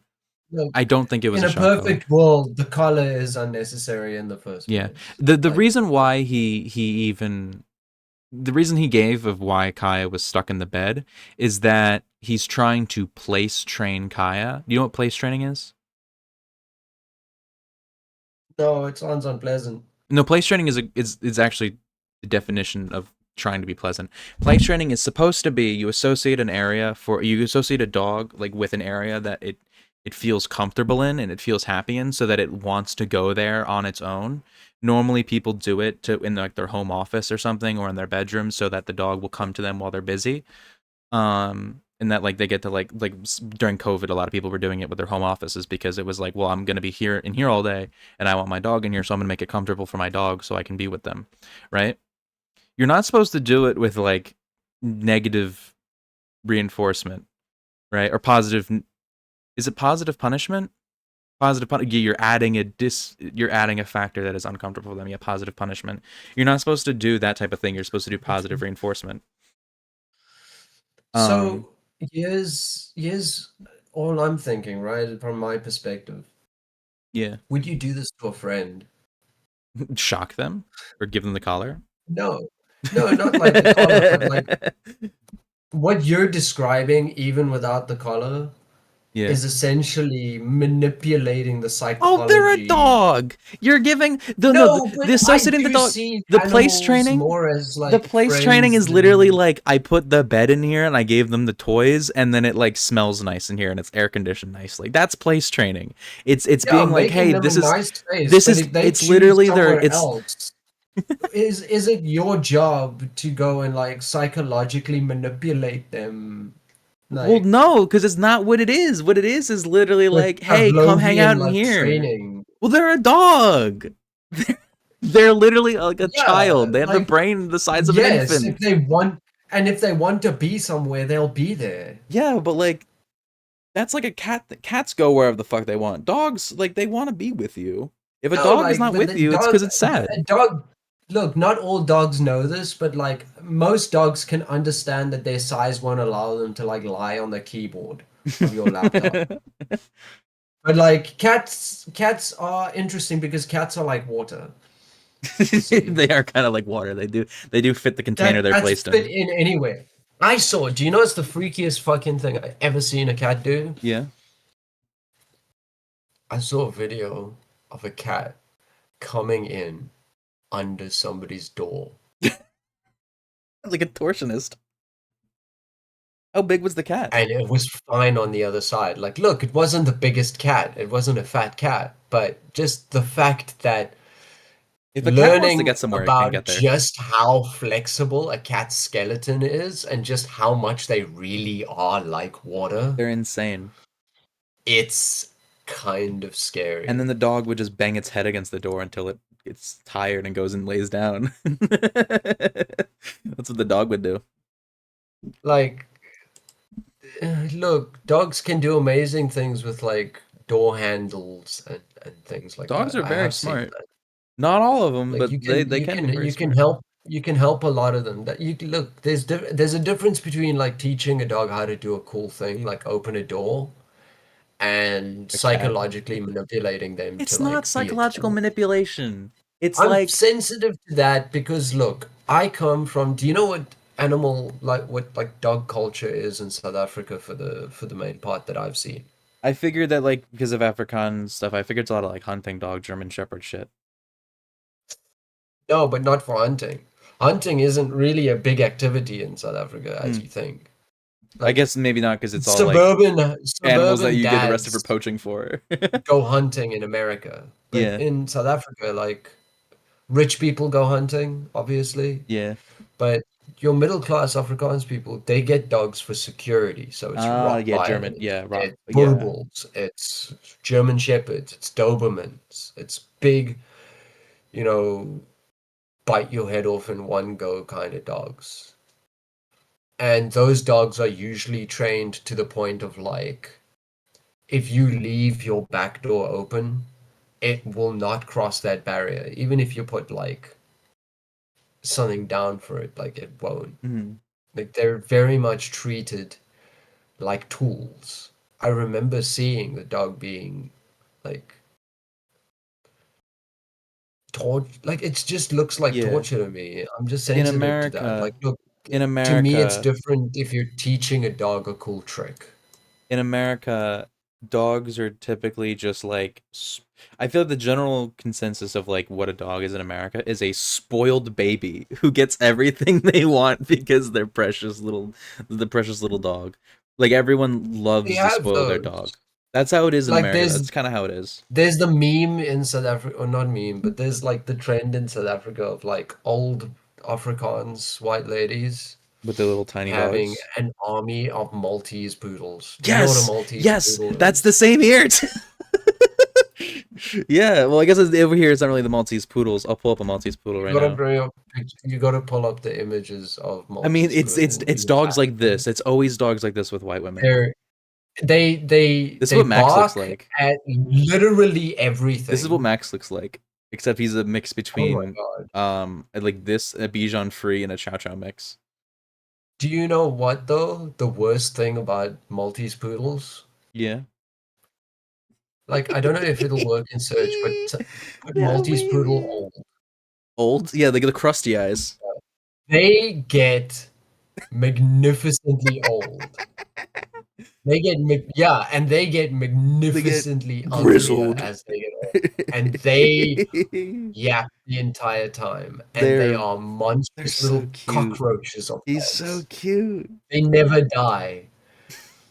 I remember like old ladies dying and they have to like suddenly this middle class family inherits like 15 fucking Maltese poodles. This is what my grandmother had.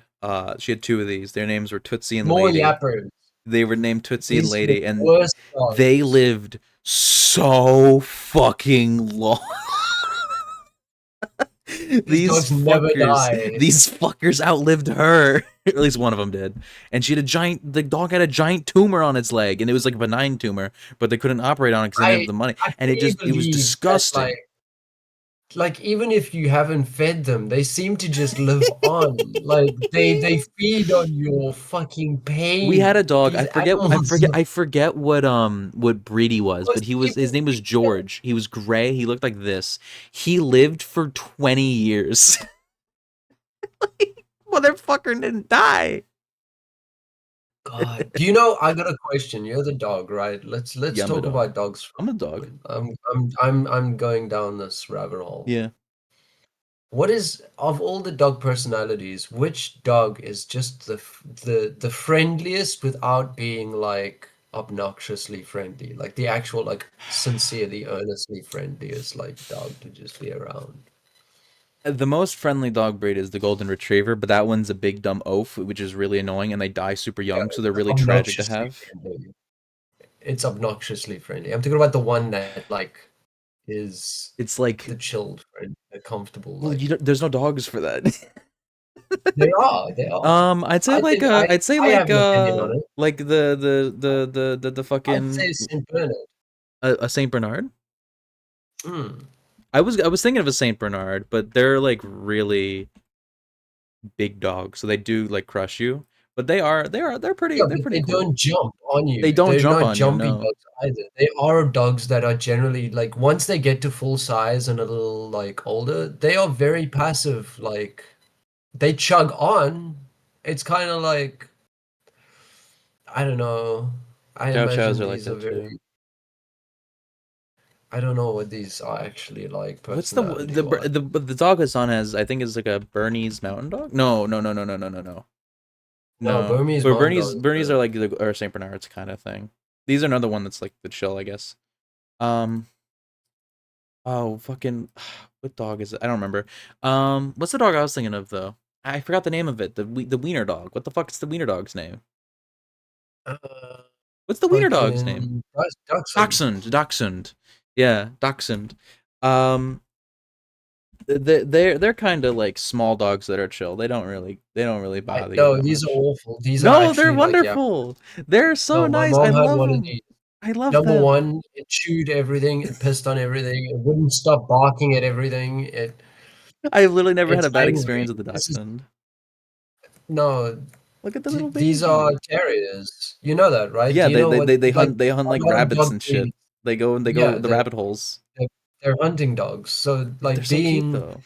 being treated like toy dogs doesn't necessarily gel with them because they get destructive. They're Yeah, well, evil that's why little you don't treat them fucking like toy monsters. dogs. You treat them like you treat them like a real dog, not a toy. Yeah, but my mom treats dogs like toy dogs Because your mom's an old she's a lady. cat person. No, because she's a cat person. Think about how you treat a cat compared to how you treat a dog. You treat a cat like you treat a fucking your. I'm not gonna say Like that. you know what a It's female sexist. dog is called? Like a female dog's generally called a bitch, Yeah. right? Yeah. I forget. Male dog is called A bat. I don't know. What what's it is called? a male dog called? A dog. A A stud. stud. A bitch and a stud. Yeah, a stud. There's like, I think it's taken from horses. That makes sense. But do you know what a female cat is called? A cat? I don't know. Queen. Queen. That's true. That's true. These are the worst dogs ever. These motherfuckers. If you're talking about a dog that doesn't shut the fuck up, it's a beagle. I was house sitting for an aunt one time with my family. We were housing them for like a weekend, and they had beagles, and they did not shut the fuck up. They're awful. I hate them. They're the worst. They're so cute though. That's AI. They're very cute. But they're so fucking loud. Huskies are loud too. Huskies are insufferable. I think that I have a different opinion of huskies because I prefer Malamutes. Yeah, my dad, his girlfriend, they're living together. They have two huskies.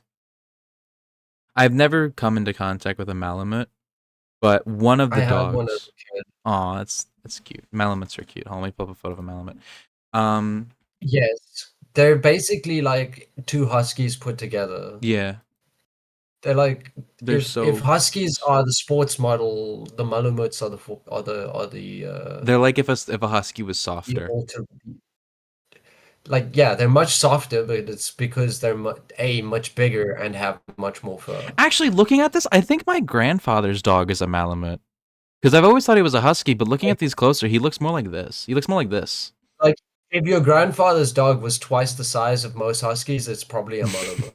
I'd have to ask. He might be like a Like husky mixed with something because I know the huskies like he doesn't really like have the same look kind of side by face. side images for husky and Malamute. Oh my god. Okay, no, maybe he is a husky. Maybe Like he is a husky. there's a noticeable difference between a husky and a Malamute. They are The very like the similar huskies breeds, but my goodness. the huskies that my dad's girlfriend has, one of them is this size and the other one is the size of a Malamute, but it is a husky. It's not a Malamute. It's just a really The fucking big husky. There's always variation within a breed, but Yeah. yeah, like there is generally This looks the like average husky and the average Malamute is massively this different looks in like size. the that guy who has that dog costume, the Japanese human dog guy. That's what this Yeah, looks like. That's how I feel. Of course, my favorite dog.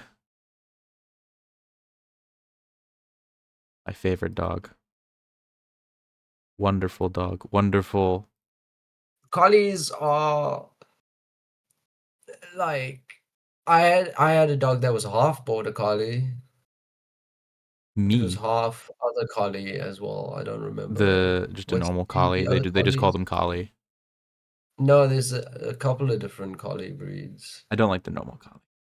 It looks like this is what the Japanese dog man bases his dog on. Like it's a collie. So Yes, whenever I it's see a very collie, much I so. just think of, is it a rough collie you're thinking of? Wait, go back. Wait, go back one.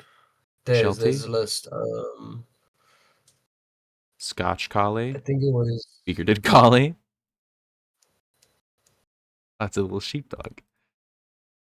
Smooth collie, kelpie, I think it might have been like Australian shepherd. probably probably like a Scotch collie. It had like very long hair. Where was that at? Oh, right here. Yeah, I think my grandmother had a collie or a Scotch collie when I was really young, and it died But before I like really got to know it. it was half border collie, half Scotch collie, Like and it this. was there's like really, really fucking smart fucking animal. Yeah, border Holy collies are shit. very smart dogs. It followed me to school. That's so cute. I had a dog that was a Australian Shepherd mixed with a different breed, and it attacked my brother out of fucking nowhere for no Like reason, and we had to get rid of her. I don't I don't think dogs attack people for no reason. I think it's because he sat on her, but like we literally were all hanging out, and like Look, I was the the biggest reason defender may of be that dog. dumb. Dogs are dumb, as we Yeah. know. The reason Yeah. may be dumb, It but was I for don't it think was it's for out it of was no for reason. no discernible reason. It was for a dumb dog reason. She was just like, "All right, now's my time to kill him." Cuz she was kind of like a mean This dog. motherfucker. Ever since we got her, she was just like a nightmare to deal with. Like she was really like whenever we tried to socialize her, she would always attack the other dogs and we tried to like um but it was during COVID, so we couldn't really bring her anywhere. It was really hard time to socialize a dog. We really shouldn't have gotten her, but we got her just before COVID started, pretty much. So we were kind of stuck with her. And Dogs don't do well when they're yeah, insulated yeah. from And what people. happened was she was impossible to socialize after a year being in lockdown and everything because she was so defensive of us. That like whenever other people came over, even if it was like my grandfather or like my dad, because my parents are divorced, so like my dad would come over and it was like who's this person? I need to defend the house from this person, even though he comes over like this like 5 times a week. So it's like she would like it's not seen for 2 days and then try to kill him when he comes in next time. But she was like a smaller dog, so it was like, whatever. He's a big guy. He'll like hold her back. Like he's like he can take care of it. It's fine. But then like we have the dog for like 2.5 years or so. We're all sitting in the back room, just like chilling out, hanging out, like nothing really happening. And then all of a sudden the dog just like my brother's like on his like little game. He's not doing anything wrong. All of a sudden the dog just fucking attacks him for no reason we have yet to figure out. And I had to hold the dog back as it like tried to eat my brother. Like a chunk of his arm got bitten out. And we had to You give know her what? to a I farm. can honestly say I've never pissed off a dog. I have never Like, I've pissed never off a gotten dog, but on I've had that dogs that bad just of a get pissed at me because I was small and a child. Like I've had several dogs just want to kill me, but it wasn't because of anything I did. They just saw I was there and were like, "All right, now's my chance to kill him."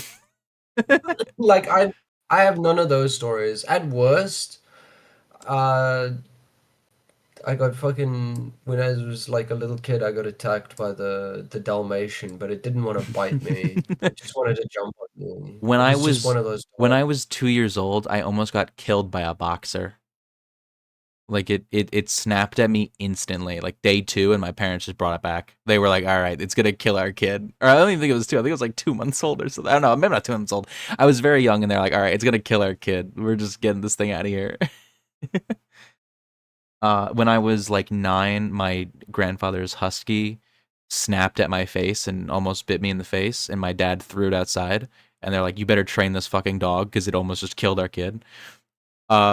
Then there was one time I went to my mom's friend's house where she had a big dog that just came up to me and just fucking hated me, and I was terrified of it. It was like this big fucking like super big dog that was like really aggressive, and I was scared of it. It happened a lot to me, and yet I still like dogs more than cats. For the longest time, though, I was a cat person because of the I trauma. would still definitely 100% call myself a cat person. I'm sorry if that feels like betrayal, No, but you are a cat person. that's Like I'm that's who you are. very much a I cat think that if person. I was like moving out and getting an apartment, I would probably get a cat because I don't have to take a cat for walks. Like That's one of the great things is like you you can can stimulate a give a cat cat just by playing like with it and not have to worry about and walks. people I think don't realize you can give a cat like a surprising amount of freedom. Yeah, I don't like people who let their cats go and be outdoor cats. I don't like that.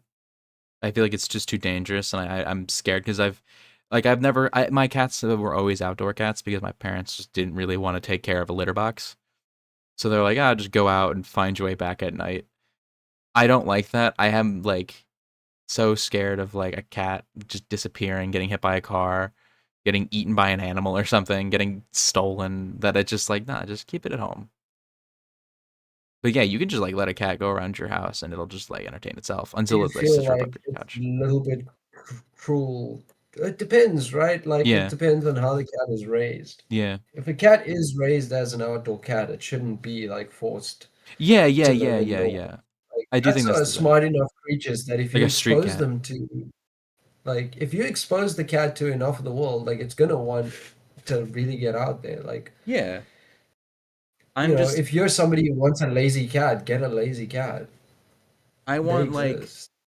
when if I were to get a cat, I would want something that like is just like a spoiled baby who's just like I like spoiling animals. I like giving them like Thing is, a cat their is favorite really easy toy to spoil and like they love more it. so than a dog.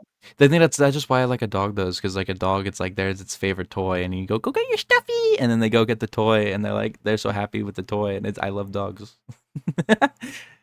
But then like a cat, it's I just just like I'm gonna sit on your I feel face. like cats are just they're animals. I can understand what they they sort of have very obvious motivations for stuff that makes sense to me. Analyzing your pet like it's a fictional character, like it's a literary No, but character. like whenever I hear about somebody's cat attacking them or some shit, It's I'm just like, they always deserve it. oh, you this wasn't like a really out of nowhere thing. Like if you did this to a friend of yours, they'd also be annoyed at you. Cats The are cats don't so don't give a clear shit. at visualizing when they're pissed off that like if you're pissing off the cat that much, if you get scratched by it, that's entirely your fault.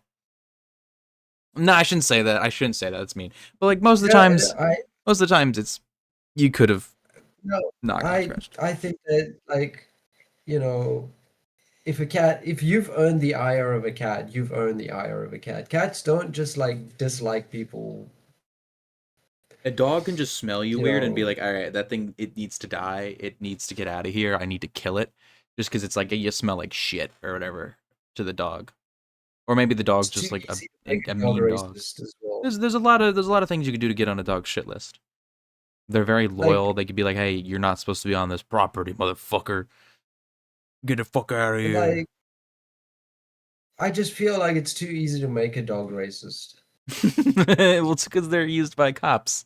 They're used by the army. They're used by authoritarian forces because dogs are Like bigger and they'll bite you. I've never heard a story of like racist cats, but I know like plenty of racist dogs. And I'm not trying to be funny now or anything. Like this is a real problem I mean, that's a of true like, thing. Like the people would train dogs as like slave catching dogs and shit, and like police catching dogs that are like, go sniff out the drugs, boy. Go sniff out the runaway slave, boy. Go sniff out like the fucking but also yeah, remember in South Africa we have like a lot of like as I said, Afrikaans people, white Afrikaans people get these dogs for security yeah. purposes. And what do you think They're training them they on, want to yeah, keep out of their yards? yeah, yeah.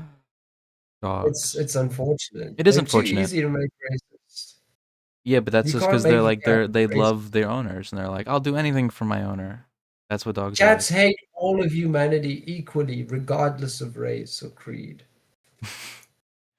But You are here simply to serve the cat. cats are like boo boo boo boo boo boo. That's a cat. They go boo boo boo boo boo boo boo, and a dog goes. Wee, wee, wee, wee, wee. This will make sense. Like This will make sense. Trust me. this will make sense. Like think about it this way, right? Yeah. Let's bring it to the real nerd shit. In Yeah. Dwarf Fortress, Oh God. most animals, you know, you can set them to be adopted by like dwarves, right? Like Yeah. you can have a dwarf adopt like any animal as long as it's like tamed. Cats are an exception to this rule because the cats adopt the dwarf, and you don't get Yeah, I remember to you like telling me interfere about that. with that process. So if a cat decides that it likes a dwarf, then it will adopt the dwarf, not the other way around. That's cute. And it's just like, yeah, that's cats. That's That's very cute. I absolutely like cats. that. Cats will let you know very clearly if they don't like you.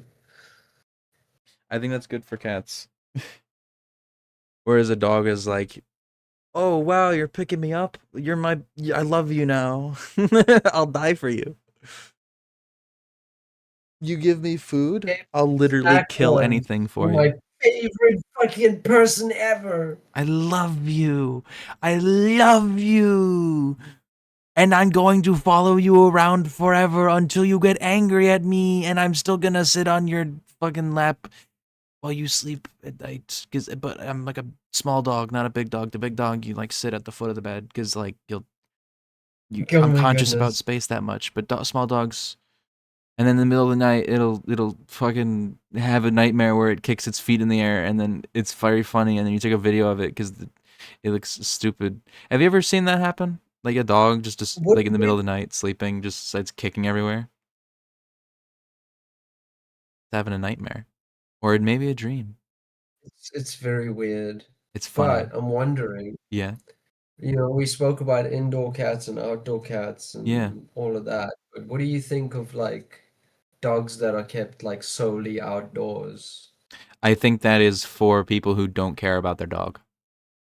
And on the other end What of if I that, told you that that's I think more common here that's what I was picturing than, when you meant like property security dogs. I pictured a dog that like yeah, was always outside.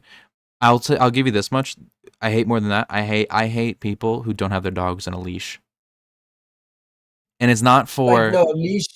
We no. definitely have like rules My for that. Yeah, the, and my dad refuses to put his dogs on leashes, and it's gotten his dogs to attack other dogs like a million times. Like he had a boxer named Like, Fergus, who I would always have to go and take care of. Like, you remember this from last year, right? I would always have to like get up and leave and go to his house so I can take care of the dog, because it's like he was a big dog. He had like separation anxiety and stuff. And my dad would let him go on the front lawn while my dad would do like yard work or whatever, and the dog would just walk around. And one time, like multiple occasions, he would go and try to go after dogs that were passing by. And then one time he got to the dog, bit the owner, and like, that's entirely your fault, Dad. Like, what'd you do? And then he gave Fergus away. He's like, Fergus, this is your fault. And it's like, you fucking let him around when you know that he goes after the other dogs because he's a prick, and then you fucking didn't leash him, and now you're getting rid of him, blaming it on dogs have him. no sense of self-control. Dogs Yeah. have no sense of You have to keep self-control. them on the leash when they're outside, because they'll go after the other dogs. It pisses me off so much. And it's that type of, whenever I see people who don't have their dog on a leash, I get so upset, because it's like, not only, first of all, dog runs out, gets hit by a car, dog gets attacked by another dog, and you can't help your dog get away as easily because it's not on a leash, so that you have to get your hands in there. Whereas with on a leash, if your dog's on a leash, you can at least pull it away. If your dog goes after another dog, same thing.